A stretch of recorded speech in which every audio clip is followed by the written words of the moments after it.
Good morning, Knicks Nation. Today is Friday. It is the 12th day of November 2021. Happy Friday to you. I hope that you are healthy and COVID free today. I hope your family is also healthy and COVID free and that the needs of your family and yourself in terms of food, shelter, clothing, and health are being met. Blessings upon those that work in the healthcare field who 24/7, 365 trying to save lives. Blessings upon those that pick up garbage for us to keep our streets and our sidewalks clean. Blessings upon those that make deliveries for us for our convenience so that when we walk into a supermarket or a 24-hour convenience store or a delicatessen, we know the food's going to be there. We can't take that for granted. Well, somebody had to deliver that, and blessings upon them. Also, double blessings on those that are trying to help rescue, deliver, recover, save. Boys and girls, men and women, children, babies, toddlers, teenagers, from sex slavery, from human trafficking going on every day. Just the other day, they busted 125 people, including a pastor and a teacher, involved in human trafficking and sex trade operations. And blessings upon those that did it, that caught them, and blessings upon those who are out here trying to help recover children and people in those situations. Blessings also upon those that are trying to help recover from things like prostitution, child pornography, child molestation, and pedophilia. Blessings upon them. For theirs is the kingdom also, and curses, double curses on those 125 involved in the sting operation that busted them in this, and many others who are involved in these industries. Curses upon them. Blessings also upon the homeless, 600,000 men, women, and children without a roof over their head today on Friday. Millions around the world in worse conditions. Blessings upon them, for theirs is the kingdom also, and blessings upon those trying to help. Tonight, there's going to be a basketball game in Charlotte, North Carolina. The New York Knicks are visiting Charlotte to play the Charlotte Hornets. Now, I want to start off by saying something that you might have heard or you might not have heard. This is a definition. It's the definition of insanity. What is the definition of insanity? I don't know who gave it, but I've known it now for about 25 years. And I'm sure you might have heard it too. So what's the definition of insanity? It's doing the same thing over and over and expecting a different result. That's insanity. And what am I referring to? I'm referring to the starting five of the New York Knicks. Tom Thibodeau keeps trotting out the same starting five. Before I continue, I want to admonish you, Knicks Nation. Please go to NBA.com and look just at the first two quarters, because that tells you the last 5 games. Just look up the first 2 quarters of the Knicks versus the Bucks, and you will see everything that we're talking about. Just the first 2 quarters. Okay? You don't even have to look at the third and the fourth quarter because it's the same thing. But just look at the first 2 quarters. For example, in that game, the first quarter, what were the Bucks doing? They had Drew Holiday on Kemba Walker. Okay, and let me just start off by saying it's not just Kemba Walker. Okay, it's not just Kemba Walker. It's Julius Randle also, and it's a bit of Evan Fournier. It's the whole starting five. Well, not really, because I don't blame Mitchell Robinson, because if you watch it, they put Mitchell Robinson in really bad positions. You know, they do. So, and he's a different player with the second unit, and we'll go into that in a second. So, but if you look at so they have Drew Holiday guarding Kemba Walker. Also, I say guarding because what Drew Holiday was doing was backing up into the paint, just enough so that he didn't get a defensive 3 seconds, and he is back up into the paint, and he's helping out, and he's leaving Kemba Walker alone. Okay, that's one thing you will notice. And then you will notice Kemba saw that, and he tries to be a threat. He tries to get to the basket. He just doesn't have the spring anymore to get there. He got through one time, and he threw the ball away because he was even surprised how open he was because he wasn't getting that. Okay, and then defensively, they attack his side of the every time. They attack his side of the court. Okay, they do that. Now, Kemba's trying. But I'm saying he just doesn't have enough left. But it's not just him. I'm noticing, and I want you to, before you look at the whole video I'm giving here, and go book and look at that, those 2 quarters, because Julius, there's a combination of things that happen with him. We all know sometimes he goes too much iso ball. He stops the ball movement, and if he's not hitting his shot, it kind of messes up the offense. He does that, okay? He doesn't start off with the ball movement all the time. Defensively, even sometimes when he's engaged, his defensive IQ is terrible. So, there'll be times, one time, in Wara, who is not the most athletic player on the Bucks. He's not an athletic player. He's a 3-point specialist. He put the ball on the floor against RJ, beats RJ off the dribble. Problem number 1. Beats RJ off the dribble. Now, when he beats RJ off the dribble, they ran a curl play. There were 2 options. George Hill had the basketball on the right side of the court. First option was to Giannis. Julius was guarding Giannis. So Julius stepped up. And so George Hill didn't have Giannis. Giannis cuts back toward the basket. Julius does not follow him. Okay? Then Julius, at that point, he's looking at George Hill, and George Hill's already covered with RJ and Kemba.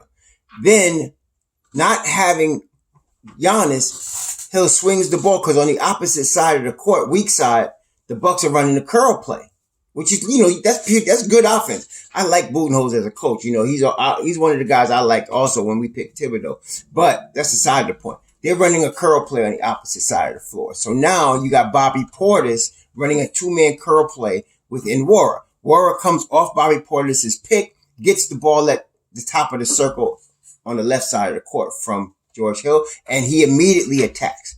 RJ comes out to close him on the 3 and gets beat off the dribble. So now you have Julius. Kemba actually ended up under the basket guarding Connaughton. And then you have Mitchell Robinson, who was guarding Portis. But because Julius didn't go back, he was still at the top of the key. Now, Mitchell's got to choose between under the basket with Giannis and Portis, who now floated out to the 3-point line. So he goes back, of course, to make sure Giannis doesn't get the ball. The ball goes back to Portis. 3-pointer. That was happening a lot. And the reason is because Julius decided to recover, but it was too late. Okay, it was too late. He did that several times in the first 2 quarters of the game. The crazy thing about it, though, is when the second unit came in, the Knicks actually took the lead in the second quarter with the second unit, starting the first unit. You look at the defense, it is completely night and day. Why? Because those guys, it's not because they used to playing together. That's a bunch of crap that Tom Thibodeau's pushing. He should know better. I know offensively I would say that, but not defensively. Defensively, you just got to know how to play defense. And it really is Quickly, Burks, Obi Toppin, and Derrick Rose. You could put any other 5th guy with them. In fact, they did. They put Randall with them at some point. They had Mitchell Robinson with them, and they still are killing because for some reason, Randall's defense picks up with that crew because those 4 guys are playing defense. Okay. And then you put Mitchell Robinson in there and they became very formidable. It's almost like I want that crew to start, but that's not going to happen. But they playing really good defense, and they weren't even shooting the ball right away, but the defense kept them in the game. And then when they did started shooting, they took the lead, and they kept the lead until they were subs back in the first unit. And the defense, you can see it changed completely because Evan Fournier is not that type of defensive player. And Kemba Walker is definitely not that type of defensive player. And now you got to depend on Mitchell Robinson to cover up your mistakes. And then you got Julius, whose IQ doesn't put him in the right position where he's supposed to be all the time. Okay. When they started their first run in the second quarter that got them back to lead, there was a 3-pointer. I forgot who took the 3-pointer. I don't know if it was Rodney Hood or whatever, but Kemba was guarding that person. Kemba floated into you could see Tom Thibodeau telling them protect the paint. They all floated into the paint. Ball was again on Kemba Walker's side. That was the strong side at that point. So now Kemba's helping. When you're in that position of helping on a good defensive team that plays on a strength, you have got to be prepared to sprint out to the 3-point line, sprint out to the 3-point line, and run who's ever out there off the line if the ball is going to be kicked out to him. That's what happened. The ball was kicked out, and this is a typical play. The ball was kicked out. Kemba was too slow. He just did not have the speed or the quickness to sprint out. See, it's not even really speed. Speed is more long term, right? It's more like 100 meters, 50 meters, 60 meters, and over. On the basketball court, it's not really speed unless you're in an open floor. It's quickness. It's scrambling ability, right? It's quickness. Like when I played, they used to have like these blocks. You know, they still do it at the NBA Combine where they have these blocks. You got to pick up the blocks and get around this circle in a certain amount of time. That's for defense. So that when you in that position, you scramble to that corner and you get there quickly so that the person doesn't have time to get a shot off, has to get off the line and try to drive by you where you hopefully have help. But Kemba's been too slow to get there. Julius too slow. In Kemba's case, he's recognizing what he needs to do. He just doesn't have the ability to do it. Julius, his IQ is so low, he recognizes it when it's too late. But when you have IQ, AB, Derrick Rose, and Obi Toppin on the floor, it's a different situation. And you saw them miss more 3-pointers, of course, with that crew on the line. You know, it wasn't until the fourth quarter when that crew was gassed, you know, because they're not used to playing that long minutes as a crew. They're not used to playing that kind of minutes like that. Now, hopefully that changes, but the most important piece of the second unit is Derrick Rose. Because he brings it defensively. He's probably the worst of the crew. That's not saying he's a bad defender. I'm saying of that crew that's playing, he's the worst defender there. But offensively, of course, he more than makes up for it, you know, with what he does offensively. And he's not no bum on the defensive end either. So you want to keep him in the second unit because that keeps that unit dynamic. You know, especially when you have him and Obi together with you know, that's going to be it. And then you can have either Burks or Quickly in there. That's what I'm saying. Now, I would suggest that you put Quickly in the first unit because Thibodeau likes Quickly. But also, let's not forget, many times in last season, he had Burks at the point guard. I did not like that, but we would win games. We had a streak going with Burks at the point guard. So, as much as he makes me nervous doing that, I wouldn't mind that because he's an upgrade. Now, as far as Evan Fournier, I mean, this is the thing. Y'all got to understand a couple of things. Who your coach is, what the contracts are. That plays a big role. Okay? Now, if you're just going by your best 5 to win and get you started, you're going to have to sit Kemba and Evan. You're not going to sit Julius because if you put Julius, as I learned watching these things, defensively, he's not a leader. He's a follower. You put him out there with that other crew that's playing D, he plays defense. You put him out there with a bunch of guys that don't, he don't. He's not a leader in that regard on the defensive end of the floor. And offensively, he takes leadership as I'm going to go one-on-one and I'm going to jack up shots. And when I start hitting them, I'm leading. And I thought he would have learned better than that right now. Leadership means you establish the ball movement. You kick it out when people are doubling you. You do not hold up the offensive end of the floor and stop the ball movement. But he does. But he's a follower, really. So if he's out there with somebody that's telling him move the ball or a veteran, that's why you would want a Kemba Walker because Kemba could demand the basketball and say, move it, you know, because he's a veteran. He's an all-NBA guy. Julius would respect him. Okay. And Tibbs has got to push that obviously as well, but that's not going to happen. So you're not going to sit both of them because Kemba's Kemba and Evans on a $78 million deal. They're not going to sit him. They should, but they're not going to. Really and truly, you know, you need to you could bring in a lot of two guys. You could bring in IQ and AB. You could bring Grimes and Deuce into the second unit. You could bring in D Rose. There's a lot of things you could do. All right. It's not like we need them. And y'all stop with the stupid trades. Stop it. Well, let's go get Ben Simmons. You guys got to be crazy, man. This is not the time for trades. We're not trying to quick fix here. We're trying to build our team. We got the personnel that we need. We just got to play them right. Okay. So that being said, forget the trades. Go talk to somebody else about trades. I don't want to hear anything from you about trades. I'm not trying to get Ben Simmons. I'm not trying to get DeJounte Murray. No. We got what we need. I like the guys we drafted. I like the guys we got on our bench. We just got to play it. So now, let me tell you something. We're in Charlotte. Kemba's going to start tonight. And I looked at the article. The reporter said Tibbs was reluctant to make a change to the starting unit, but didn't rule it out going forward. Okay, fine. I'm going to tell you something. They're going to start Kemba tonight. And if he doesn't come off and play, if we have a repeat of what we've been seeing for the last 5 games, which if you do the same thing, you're going to get the same result. And again, it's not because Kemba doesn't know how to play. He just doesn't have the ability anymore. Okay. So now you put him out there and Julius starts, if Julius's antics go back up again, there's going to be a change. Cause you know why? There's a game Friday and we don't play again until Monday. So you got a couple of days. Okay. And the next game on Monday, I believe is in New York. Let me see here. The next game on Monday is in New York. They play Indiana in New York on Monday. Okay. And you know, we can't play at the Garden.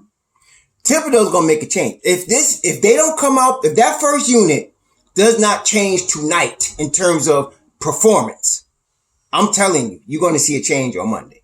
You're going to see a change because that gives him 2 days to get the new, whoever's coming into the first unit practice to get ready for Monday. Okay. Because this is it right here. He's going to let Kemba get his little Kemba night, in Charlotte. But if we have to play from behind because of them again, cause you look, I'm going to tell you something, man. Charlotte's no joke. Don't look, this is not a year where you go by looking at the records. Don't look at the records because the records don't matter. It's the dog fight in the East right now. LaMelo Ball is balling. No pun intended. Scary Terry is just getting back. Gordon Hayward, Miles Bridges is having an all-star season. And all of them cats can hit threes. All of them can hit threes. The other night they was off. Kelly Oubre came off the bench and rocked 37. Couldn't miss. So, let that starting unit come out there with that half behind defense. And that's really the problem. Kemba don't have the ability to do what necessary to play a Tom Thibodeau style defense. Evan Fournier is not used to doing it and he just can't do it for long periods of time. And then Randall doesn't have the IQ. He has the ability, but he needs honestly, he's not the leader. He needs somebody to lead him. Okay. He needs a veteran. In terms of that, Kemba was a good choice because he would respect Kemba. Okay. But he respects D Rose also. Okay. So I don't know. Maybe y'all say you're going to start D Rose. Okay. Start D Rose. I'm just telling you, he needs somebody to lead him and tell him what to do on the floor. And when he is with that second unit, he plays better defense. And Obi Toppin, it's quiet as kept. You can see this giant developing. I told y'all last summer, y'all don't remember. It was like in the summertime, I told you we're going to have a problem with Obi. The problem is he's going to be a starter coming off the bench. And he put all that to rest by saying, how much he loves the Knicks. Cool. But I'm going to tell you something. He keeps playing the way he's playing. He's not going to stay his whole contract here. Because he's too good.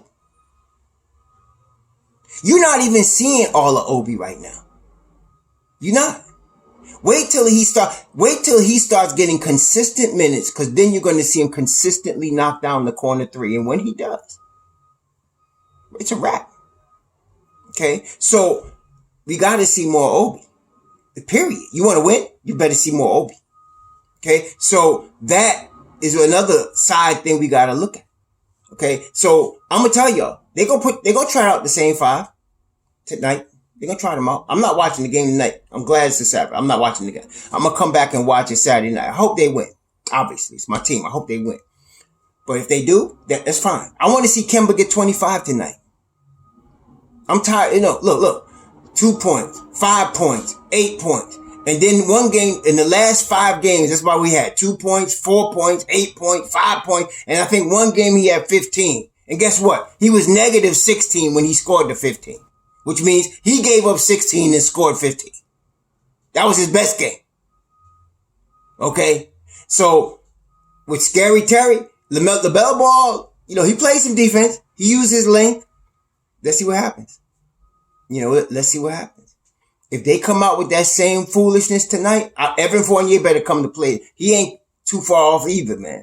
$78 million or no. I'm going to tell you, if they come out and play the same way, the first and third quarter that we've been seeing, changes on Monday. I'm telling you, changes on Monday. We ain't even going to wait 20 games. Watch. Tom Thibodeau ain't putting up with that. You see how mad he was? He got calmed down the next day. Somebody, Kemba's agent, somebody talked to him and he calmed down. Don't expect that to last too long, though. So, tonight they got Charlotte. It's going to be, this is going to be a dogfight, but we play better on the road. Okay, we 5-1 on the road. We play better on the road. So, that's in our favor. I guess we're going to wait and see, but I'm saying insanity is doing the same thing and expecting a different result. Are we looking at insanity? We're going to see. So, y'all have a good weekend. Happy Friday. Be safe out there. Enjoy the game. I'm going to be enjoying it on the replay Saturday night.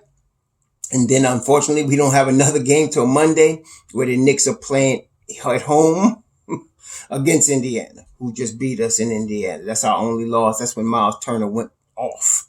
I'm expecting some changes if we don't improve tonight. And the changes will be beneficial, regardless of what they are. I already know Tom Thibodeau going to make some changes. So we're going to see what happens. All right. Y'all be safe. Shalom.